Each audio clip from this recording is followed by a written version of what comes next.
Падчас першапачатковых следча-пошукавых мерапрыемстваў быў затрыманы сужыцель пацярпелай. Яны паўгода жылі тут сумесна, у значных правапарушэннях заўважаны не былі.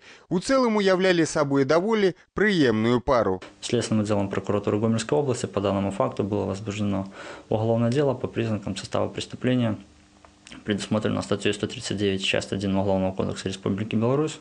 Убийство, то есть умышленно противоправное лишение жизни другого человека. Зараз по дадзенаму факту вядзецца усебаковае следства. Праводзіцца шэраг розных экспертыз, у тым ліку псіхіятрычная. Праваахоўнікі спрабуюць зразумець, які намер кіраваў забойцам. На гэты час, пэўна, вядома прылада забойства, звычайны кухонны табурет. Ни потерпевший, ни подозреваемое лицо ранее не привлекались к уголовной ответственности, имели место ранее всего лишь единичные факты привлечения к административной ответственности. Проживали они совместно в квартире подозреваемого лица непродолжительное время, то есть менее полугода они сожительствовали.